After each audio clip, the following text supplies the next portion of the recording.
মানুষের আনন্দময় সময় কাটানোর জন্য ওয়েব সিরিজের এক একটা ফেজ থাকে, ঠিক একই রকম আতঙ্কের এক একটা ফেজ ছিল যেন করোনা। আতঙ্কের সিরিজ ছিল।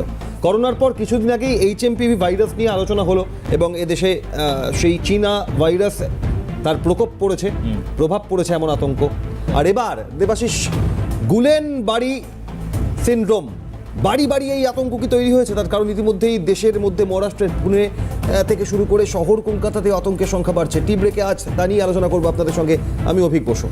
একেবারে অভিকের সঙ্গে আমি দেবাশিস রয়েছে। অভিক একদম ঠিকই বলছে, যেটা শুরু করলো যে একেবারে আমরা ওয়েব সিরিজে মানে OTT প্ল্যাটফর্মে অভিক ঠিক যেরকমভাবে দেখি যে সিরিজের পর সিরিজ একের পর এক আতঙ্ক, একের পর এক নতুন রহস্য এবং অধ্যায়, এটা এই কন্টেন্ট না থাকলে কিন্তু মূলত এই জায়গাগুলো আস্তে আস্তে লেস ইন্টারেস্টেড হয়ে যাবে। কিন্তু আমরা দেখতে পাচ্ছি কি যে রোগের ক্ষেত্রে এই ধরনের যখন স্টেপ টু স্টেপ তার মিউটেশন, স্টেপ টু স্টেপ তার ফর্ম, স্টেপ টু স্টেপ তার অরিজিন নিয়ে প্রশ্ন উঠছে এবং ওষুধ, ভ্যাকসিন ইত্যাদি নিয়ে নানান প্রশ্ন সংশয় তৈরি হচ্ছে, এর সঙ্গে রাজনীতিও আসছে এবং তার সঙ্গে আক্রান্তের সংখ্যা বাড়ছে, হাসপাতালে ভর্তির সংখ্যা বাড়ছে, অনেক ক্ষেত্রে মৃত্যুর খবর আসছে। ডেফিনেটলি। এবং এই যে মৃত্যুর সংখ্যাটা তুমি বলছো অভিক, এই ক্ষেত্রে যখনই দেখা যাচ্ছে কোনো রোগের সঙ্গে শিশুদের মধ্যে ছড়িয়ে পড়ার আতঙ্ক বা মিউটেটেড হওয়ার যে আতঙ্ক সেটা যদি থাকে খুব স্বাভাবিকভাবে, কারণ কি একটা শিশুর সবসময় মাথায় রাখতে হবে যে সে শিশু, তার প্রোটেক্ট করা বা প্রিভেন্ট করবার ক্ষমতাটা কম। সেই কারণের জন্য আমরা এর আগেও তুমি একাধিক ভাইরাসের ক্ষেত্রে দেখেছো যে শিশুদের মধ্যে যদি হয় তাহলে তার প্রভাবটা বাড়ে। আর এই ক্ষেত্রে যে গুলেনবারি সিনড্রোমের কথা তুমি বলছো, আমি যেটুকু স্টাডি করলাম, আমাদের সঙ্গে অবশ্যই চিকিৎসকরা রয়েছেন, তারা বিস্তারিত বলবেন, কিন্তু এই মুহূর্তে যেটা আমি বুঝতে পারছি সেটা হচ্ছে স্নায়ু অর্থাৎ নার্ভের উপর এফেকশনের আসতে পারে এবং তোমার লাংয়ের উপরে, ফুসফুসের উপরে এর প্রভাব পড়তে পারে। অর্থাৎ এরকম একটা জায়গায় দাঁড়িয়ে ডেফিনেটলি চিন্তার বিষয়। এবার কি গুলেনবারি একেবারে এখান থেকে তোমার কথায় গুরুত্বপূর্ণ এখানে যে মানুষের এর আগে কোভিড হোক বা HMPVর ক্ষেত্রে শ্বাসকষ্ট, মাথা ব্যথা, গায়ে জ্বর, নানা রকম সমস্যা, কিন্তু স্নায়ু এমনই একটা গুরুত্বপূর্ণ বিষয় যেখানে স্নায়ু রোগে আতঙ্ক, আক্রান্তের সংখ্যা গত দশকের পর দশক ক্রমবর্ধমান। স্নায়ু এই নার্ভের ক্ষেত্রে অত্যন্ত সেন্সিটিভ, স্পর্শকাতর একটা বিষয়, যেখানে আক্রান্তের সংখ্যা বাড়ছে, তার মধ্যে এই গুলেনবারি সরাসরি আক্রমণ হারাচ্ছে স্নায়ুতে। দেবাশিস, সেই বিষয়টা আমরা একবার দেখানোর চেষ্টা করি যে কি এই গুলেনবারি ভাইরাস। অভিকে আমরা দেখতে পাচ্ছি দেশ জুড়ে লাফিয়ে বাড়ছে গুলেনবারি সিনড্রোম, এই আতঙ্কের প্রভাব আমরা কিন্তু মোটামুটি দেখতে পাচ্ছি এখন এই মুহূর্তে। ওয়েস্টার্ন ইন্ডিয়াতে যদি তুমি যাও, অর্থাৎ পুনে, মহারাষ্ট্র তুমি কিছুক্ষণ আগে বলছিলেও, সেখানে কিন্তু মৃতের সংখ্যাও আমরা দেখতে পাচ্ছি, প্রায় শতাধিক আক্রান্ত হয়েছে। এবং একই সঙ্গে এই গুলেনবারি ভাইরাস এটা কি নতুন কিছু, নাকি আগেও এই গুলেনবারি সিনড্রোমের প্রভাব ছিল কিন্তু হঠাৎ তা মাথা চাড়া দিয়েছে, হঠাৎ তার প্রকোপ থেকে রক্ষা পাচ্ছেন না অনেকে এবং সরাসরি স্নায়ুতে, এমনকি এই রোগের জেরে নাকি তার অঙ্গ বিকল, অঙ্গহানি থেকে শুরু করে মৃত্যু তো একেবারে আলটিমেটাম। কিন্তু এক্ষেত্রে দাঁড়িয়ে এই গুলেনবারি সিনড্রোম যাদের আক্রমণ করছে তাদের ক্ষেত্রে এক দুর্বিষহ অবস্থা করে ছাড়ছে, এমনটাই কিন্তু এখনো পর্যন্ত যা তথ্য আসছে। ঠিক তাই অভিক, একদম ঠিকই বলেছে, দুর্বিষহ শব্দটা অভিক ব্যবহার করলো। এবং এই গুলেনবাড়ির বর্তমানে আতঙ্ক বাড়ছে। আমার মনে অভিকের মনে থাকতে পারে অভিক, আজ থেকে বছর 10 আগে একটি রোগ আমাদের মধ্যে প্রাদুর্ভাব হয়েছিল রোগের, সেটা নাম হচ্ছে চিকুনগুনিয়া। তোমার মনে থাকবে হয়তো চিকুনগুনিয়ার কথা। এই প্রজন্মে যারা এখন এই মুহূর্তে টিভি দেখছেন তারা সবাই জানেন এই চিকুনগুনিয়ায় মৃত্যু হয়েছে, এই সংখ্যাটা কিন্তু আমরা তেমন দেখতে পাইনি। কিন্তু এই যে তুমি বলছো যে স্থায়ী প্রভাব ফেলে যাবে, অর্থাৎ চিকুনগুনিয়া হলে তার মানে এমন প্রভাব তার উপরে পড়েছে, এক একজন আক্রান্তের উপরে পড়েছে, যে আনটিল ডেথ তাকে ওই চিকুনগুনিয়া যে প্রভাব পড়েছে তার ফলে তাকে সাফার ভুগতে হয়েছে তাকে। এবং খুব পাশাপাশি গুরুত্বপূর্ণ যে দেবাশিস, এই বাংলায় নয়, এ দেশেই ডেঙ্গি, ম্যালেরিয়া থেকে শুরু করে ডায়রিয়া, একের পর এক নানা সমস্যা, রোগ বছরভর প্রত্যেকবার, এবং সেটা ওয়েদারের সঙ্গে সিজনাল, এই ধরনের সমস্যার সঙ্গে যুঝতে তো হচ্ছেই, তার সঙ্গে এই কখনো করোনা, কখনো HMPV, কখনো গুলেনবাড়ি, এরপর মানুষ কোথায় যাবেন? একদমই তাই অভিক, তাই প্রশ্ন ঠিক যে মানুষের জন্য নিরাপত্তা দরকার, স্বাস্থ্য সম্পর্কে সুনিশ্চিত করতে হবে, অ্যাসিওর করতে হবে, যেটা পাশ্চাত্য দুনিয়ায় আছে, মানে পশ্চিমের দেশগুলো, বাইরে ইউরোপিয়ান কান্ট্রি, আমেরিকান কান্ট্রি, ওখানে প্রথম হচ্ছে তার হেলথ হচ্ছে অ্যাসিওর্ড, মানুষকে ভাবতেই হয় না। আর আমাদের এখানে প্রচুর টাকা প্রিমিয়াম দিয়ে মেডিক্লেম করতে হয়, সরকারিভাবে স্বাস্থ্য আমাদের নিরাপদ নয়, সরকারি হাসপাতালের কি অবস্থা সেটা আমি অভিজ্ঞের থেকে আপনারা অনেক বেটার জানেন হয়তো। একেবারে প্রচুর টাকা একদম। প্রিমিয়াম দিয়ে মেডিক্লেমের পাশাপাশি তারপর ঠিক। তালিকা দেখে চিহ্নিত করে টিক মারতে হয় যে কোনটা কোনটা এর আওতায় আছে আর কি কি নেই। একদম। যা যা নেই তা সেই রোগে আমায় ধরবে না তো, ধরবে এই না তো। আতঙ্কে গ্রাস করে বছর ভর। ঠিক। এবার এই মুহূর্তে আমি আর অভিক আপনাদেরকে দেখাতে চাইবো আজকের টি ব্রেকে যে গুলেনবারি সিনড্রোমের কি কি সিমটম রয়েছে, অর্থাৎ সিমটোম্যাটিক অ্যাপ্রোচ কি কি হতে পারে এই রোগের ক্ষেত্রে। আসুন একবার টিভি স্ক্রিনে দেখাই আপনাদের জন্য। অভিক, আমরা শারীরিক দেখতে দুর্বলতা, পেশির দুর্বলতা, স্বাভাবিক প্রতিবর্ত ক্রিয়া কমে যাওয়া, ব্যথা, চোখ ও মুখের স্বাভাবিক ক্রিয়া ব্যাহত, গুরুতর অসুস্থ হওয়ার সম্ভাবনা, মানব স্নায়ুতন্ত্রের ক্ষতিগ্রস্ত মাইলেন, এই অর্থাৎ এই মাইলেন ক্ষতিগ্রস্ত হলে কিন্তু তার জেনেটিক রিফরমেশনের ক্ষেত্রে সমস্যা তৈরি হবে এবং এর ফলে কি হতে পারে, সে স্নায়ুবিকভাবে দুর্বল হয়ে যেতে পারে। এই যে স্নায়ু বা নিউরন যার কথা বলা হচ্ছে, যার ফলে মোটামুটিভাবে মানুষের অ্যাক্টিভিটিস ঠিক থাকে, জিবিএস এর ক্ষেত্রে কিন্তু সেখানে একটা প্রভাব পড়তে পারে বলে এখনো পর্যন্ত চিকিৎসকরা মনে করছেন। সেই ছবিটাই কিন্তু পরিষ্কার অভিক আমাদের সামনে আসছে। দেবাশিস, আমাদের সঙ্গে দুজন বিশিষ্ট চিকিৎসক রয়েছে। একেবারে আমরা আর কিছুক্ষণের মধ্যেই অ্যানালিসিস করব। এখানে আমাদের সঙ্গে মাহিদা জয়নম, চাইল্ড স্পেশালিস্ট, আজকে উপস্থিত থাকবার কথা আমাদের সঙ্গে। সঙ্গে অরিন্দম ঘোষাল, স্নায়ুরোগ বিশেষজ্ঞ, এরা উপস্থিত থাকবেন। প্রথম হচ্ছে মাহিদা জয়নম আমাদের সঙ্গে রয়েছে, চাইল্ড স্পেশালিস্ট। আমি আপনার কাছে যেটা প্রথম জিজ্ঞেস করতে চাইবো আজকের এই অনুষ্ঠান থেকে, যে এই যে গুলেনবারি সিনড্রোম, এর প্রভাব শিশুদের উপর কিভাবে পড়তে পারে এবং গুলেনবারি সিনড্রোমে যদি তার আক্রান্ত হয় তারপর চিকিৎসা পদ্ধতি তার পরিবারের মানুষজন কিভাবে এগিয়ে নিয়ে যাবেন। ধন্যবাদ, নমস্কার সবাইকে।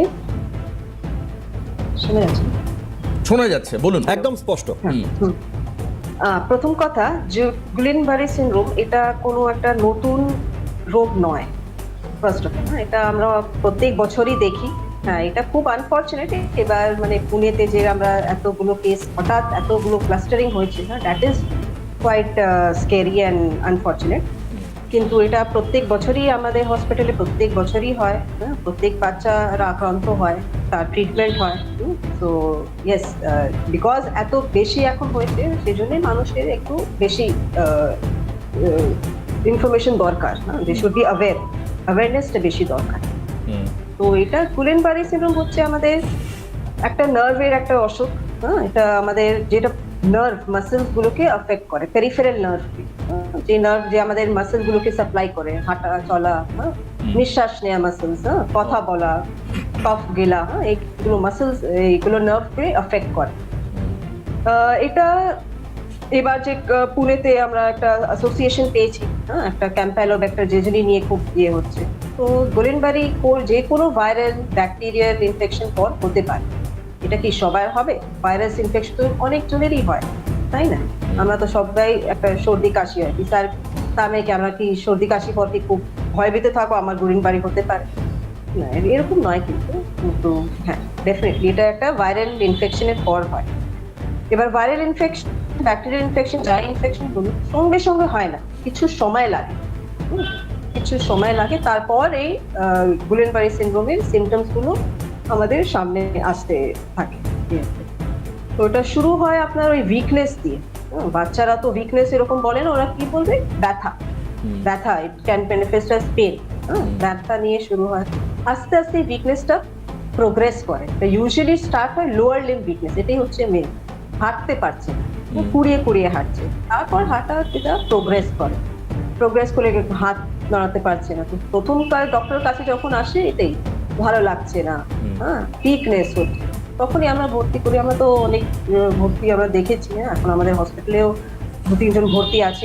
ডক্টর মাহিদা, এক্ষেত্রে আমার একটা প্রশ্ন আছে, এটা কি হসপিটালে অ্যাডমিশন করাটা কি গুরুত্বপূর্ণ, নাকি বাড়িতে রেখেও এই গুলেনবারি সিনড্রোমের ট্রিটমেন্ট করা যেতে পারে?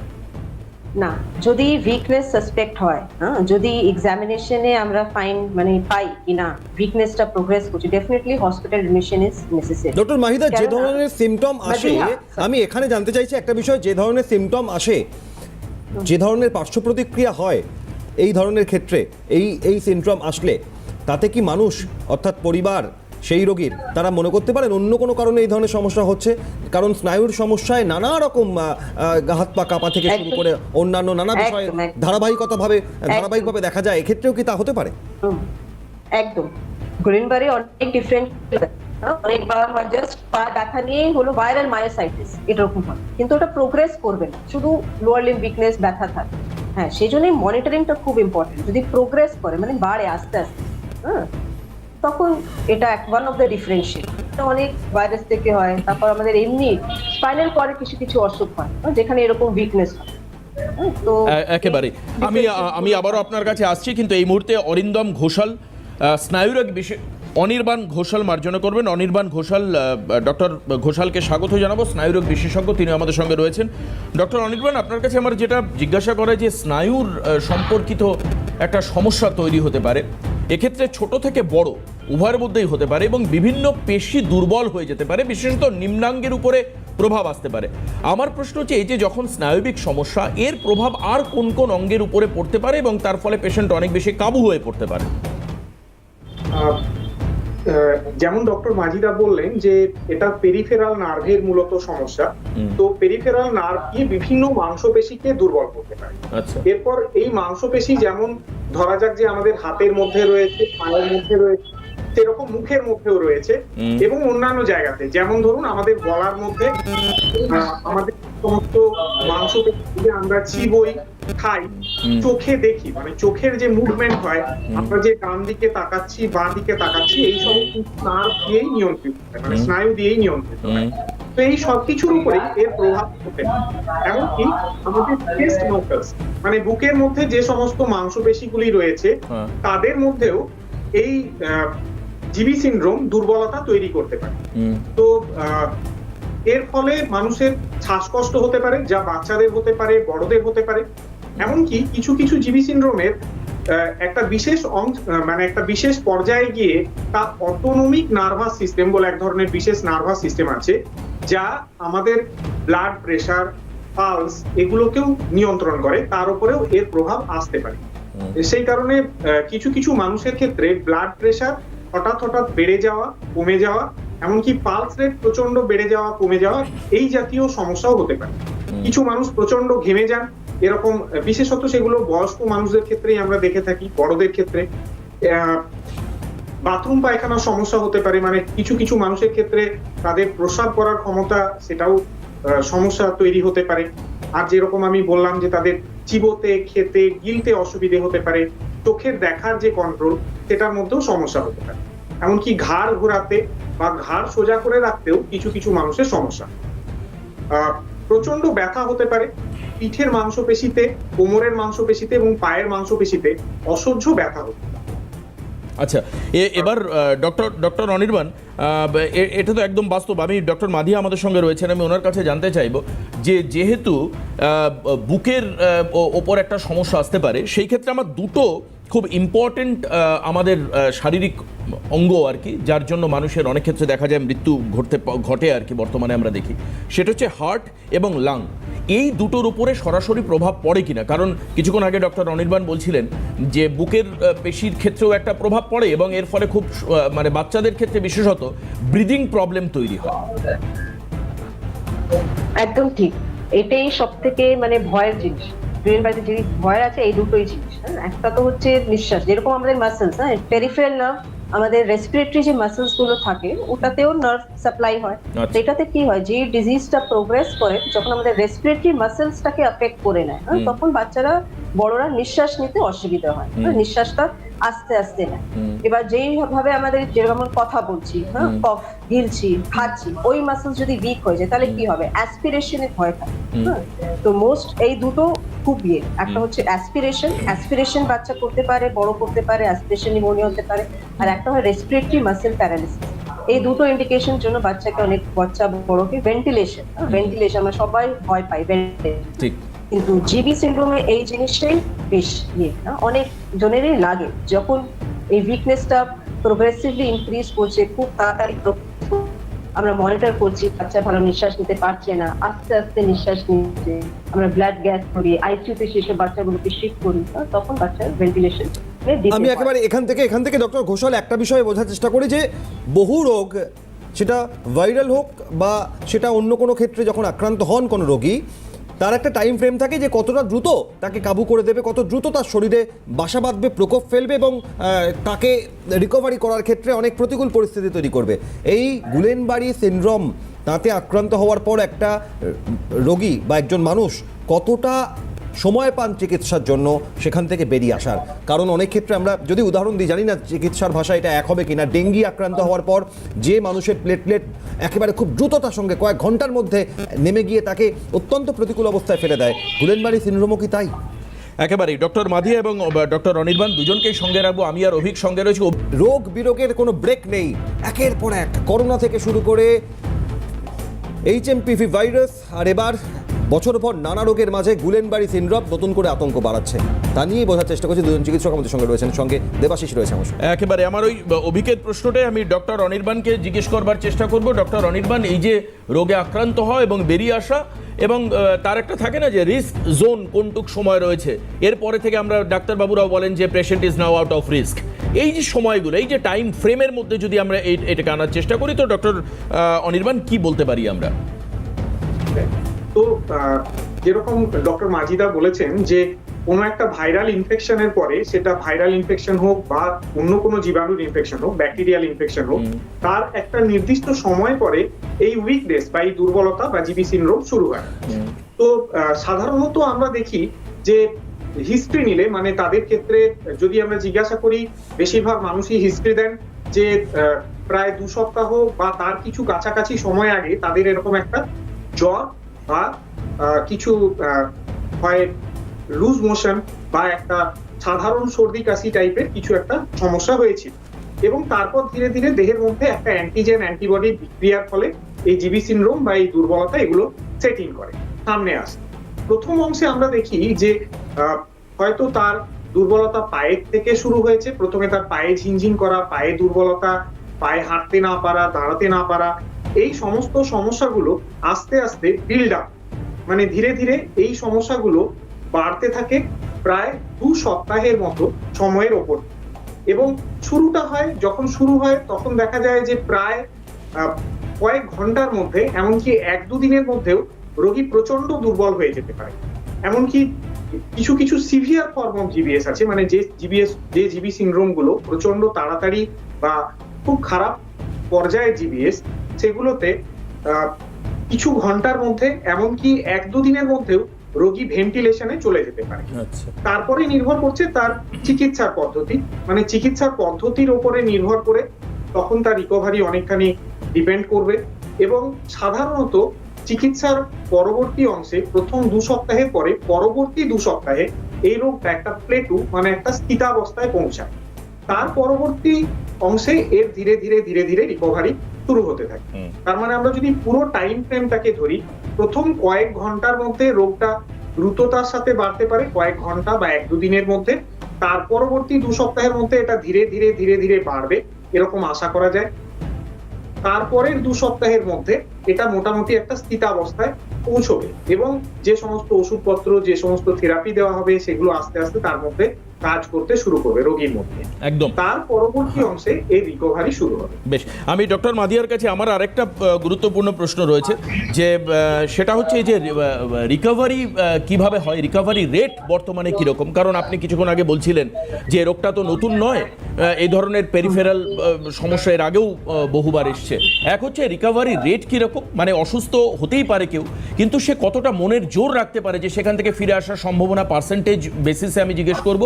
আরেকটা হচ্ছে রেকারেন্স প্রবাবিলিটি, অর্থাৎ আবার পরবর্তীকালে রেকারেন্ট ওয়েতে আবার হতে পারে কিনা, মানে একজন মানুষের ক্ষেত্রে দুবার কি গুলেনবাড়ি সিনড্রোম হতে পারে, মানে বেসিক প্রশ্ন আমার এটাই। Doctor Madiya. Recovery doctor Arindam খুব ভালো কোর্সটা বললেন না, ইনিশিয়াল উইকস, প্ল্যাটো, তারপর রিকভারি।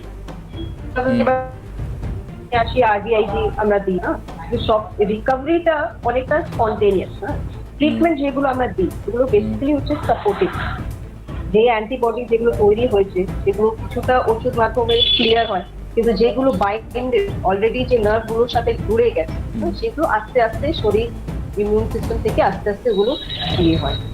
এবার ডিপেন্ড করছে কত তাড়াতাড়ি রিকভার করবে, কতটাও এফেক্টিভ। যদি ওষুধে লোয়ার লিম যদি ইনভলভ হয়, মানে ভেন্টিলেশন অব্দি যদি না যায়, then also recovery is quite slow. It can take weeks, months to even years. So it is unpredictable, মানে বলা যায় না। আপনি কাউকে বলতে পারবেন না বাবা আপনি 1 মাস মধ্যে 2 সপ্তাহ মধ্যে একদম সুস্থ হয়ে যাবে, একদম বাড়ি চলে যাবে। হ্যাঁ, নিশ্চয়ই বাড়ি যাবে, ঠিক আছে, বাড়ি যাবে, কিন্তু হ্যাঁ মেইন ট্রিটমেন্ট হচ্ছে ফিজিওথেরাপি, সাইকোলজিক্যাল সাপোর্ট। এত উইকনেস, ছোট বড় বাচ্চা সবাই তো বুঝতে পারছে, হ্যাঁ, কিন্তু করতে পারছে। তার মানে আপনি বলছেন যে পেরিফেরাল নার্ভের উপর একটা স্থায়ী প্রভাব পড়তে পারে।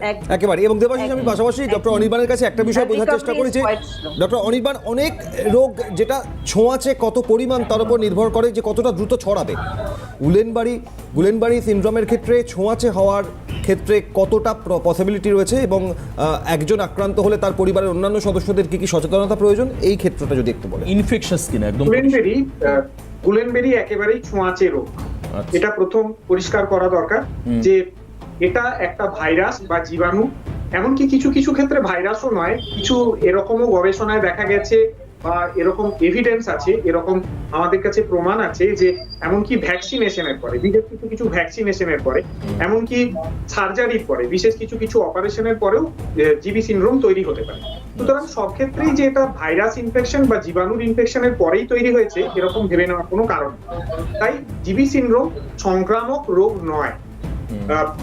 একজন মানুষের হলে তার বাড়ির অন্য সদস্য তার থেকে সংক্রামিত হবেন না, এটা প্রথম পরিষ্কারভাবে বোঝা দরকার।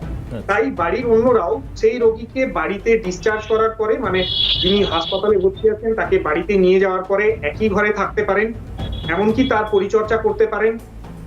তার ক্ষেত্রে সংক্রমণের কোনো ভয় নেই। এছাড়া আরেকটা আপনার প্রশ্ন ছিল যে জিবি সিনড্রোমের ক্ষেত্রে রেকারেন্সের রেট কতখানি, মানে একজন মানুষের ক্ষেত্রে একবার হলে দ্বিতীয়বার তার হতে পারে কিনা। কিছু কিছু বিশেষ গবেষণা দেখিয়েছে, মানে তথ্য দেখিয়েছে যে 3 থেকে 6% মানুষের ক্ষেত্রে এরকম জিবি সিনড্রোম একবার হলে আবার ভবিষ্যতে হতে পারে, কিন্তু সম্ভাবনা মানে রেকার করার বা ভবিষ্যতে দ্বিতীয়বার বা তৃতীয়বার হওয়ার সম্ভাবনা নিতান্ত কম। আচ্ছা আচ্ছা, বেশ। একেবারে ডক্টর ঘোষাল, আর আমার একেবারে শেষ প্রশ্ন এটা আমি আপনার কাছে রাখবো যে এই ধরনের রোগ, একের পর এক রোগ যেমন দীর্ঘদিনের, নতুন কিছু নয়, এই ব্যাখ্যায় আমরা যাই। হয়তো কোভিড যখন এসেছিল গোটা বিশ্বজুড়ে এক ভয়ঙ্কর বিপর্যয় পরিস্থিতি তৈরি করে দিয়েছিল, মহামারীর আকার নিয়েছিল, কিন্তু এই অতীতে থাকা বহু রোগ নতুন করে মাথাচাড়া দিচ্ছে। এর মূল কারণ প্রাকৃতিক, নাকি এর মূল কারণ অন্য কোনো ক্ষেত্র যার পরিপ্রেক্ষিতে এই ধরনের রোগগুলো নতুন করে আরও জোরালো আকার নিয়ে, আরও বেশি প্রভাব নিয়ে এই সমাজে মানুষের মধ্যে ছড়াচ্ছে? খুবই গুরুত্বপূর্ণ প্রশ্ন। এখানে একটা জিনিস আমার বলার দরকার যে আমরা দ্রুততার সাথে দেখছি যে খুব তাড়াতাড়ি এনভায়রনমেন্ট চেঞ্জ হচ্ছে, মানে পলিউশন খুব বেশি বাড়ছে। যদিও জিবি সিনড্রোমের সাথে পলিউশনের খুব বেশি সরাসরি সম্পর্ক নেই, কিন্তু এটা ভাবতে হবে যে বেশ কিছু কিছু জীবাণু যা অতীতে ডরম্যান্ট ছিল সেগুলো হয়তো ধীরে ধীরে ধীরে ধীরে এই পরিবর্তিত এনভায়রনমেন্ট, মানে এই উষ্ণায়ন, প্রকৃতির চেঞ্জ হয়ে যাওয়া, এই যে ধরুন আমাদের সবুজায়ন একেবারে শেষ হয়ে যাচ্ছে, মানে সবুজ চতুর্দিকে আপনি দেখতেই পাবেন না, এই যে গ্লোবাল ওয়ার্মিং, এর ফলে বহু ধরনের জীবাণু নতুন করে, যা হয়তো আগে খুব বেশি ইনফেকশন মানুষের মধ্যে তৈরি করতো না বা ছড়াতো না, সেগুলো ধীরে ধীরে ছড়াচ্ছে। এবং সেগুলো এক একটা ছোট ছোট ক্লাস্টারের মতন, মানে এক জায়গায় হয়তো একটা জীবাণু তৈরি হচ্ছে, সেটা সেই জায়গার পুরো কমিউনিটির মধ্যে ছড়িয়ে পড়ছে, বহু মানুষের মধ্যে ছড়িয়ে পড়ছে। হয়তো তাদের ক্ষেত্রে এমন কিছু কিছু জীবাণু যেটা হয়তো সেই কমিউনিটিতে অনেকের মধ্যে ছড়ানো, ডরমেন্ট অবস্থায় থাকতো, মানে সুপ্ত অবস্থায় রয়েছে, আপনি জানতেও পারবেন। তার কিছু কিছু ক্ষেত্রে অ্যান্টিবডি বিক্রিয়া কিছু মানুষের ক্ষেত্রে হচ্ছে, তাদের হয়তো একটা নির্দিষ্ট সময় পরে আপনি জিবি সিনড্রোম দেখতে পেলেন। মানে একটা কমিউনিটির মধ্যে কিছু হয়তো অনেকের মধ্যেই সেই জীবাণুটা অনেকেই আক্রান্ত হয়েছে, কিন্তু কিছু মানুষের মধ্যে এই জাতীয় বিক্রিয়া তৈরি করে এরকম স্নায়ুজনিত রোগ হোক বা অন্য কোনো ধরনের কমপ্লিকেশন হোক, পরে আপনি সামনে দেখতে পেলেন, অনেকের ক্ষেত্রে দেখতে পেলেন। অবশ্যই পরিবর্তিত পরিস্থিতি, এনভায়রনমেন্টাল পলিউশন এবং এই গ্লোবাল ওয়ার্মিং, এগুলো খুব বড় রোল রয়েছে বলে আমার পার্সোনালি মনে হয়। ডক্টর মাজিদা হয়তো একেবারেই আমাদের আজকে একটা জিনিস আমি এক্সট্রা অ্যাড করতে চাই, আমাদের immune system, that is also getting একটু তো চেঞ্জ হচ্ছে। হ্যাঁ, আগে যে মানুষের যতটা ইমিউনিটি, যতটা ফাংশন ছিল, এখন সেগুলো চেঞ্জ হচ্ছে। দ্যাট ইজ ওয়াই যে কমন রোগস গুলো একটু ডিফারেন্ট। মাধিয়া, এর জন্য কি আমাদের ফুড হ্যাবিট বা যেভাবে এখন আমাদের এগ্রিকালচারাল ফিল্ডে যেভাবে pesticide, insecticide and others fertiliser use করা হচ্ছে, এর একটা প্রভাব থাকতে পারে বলে আপনার মনে হয়?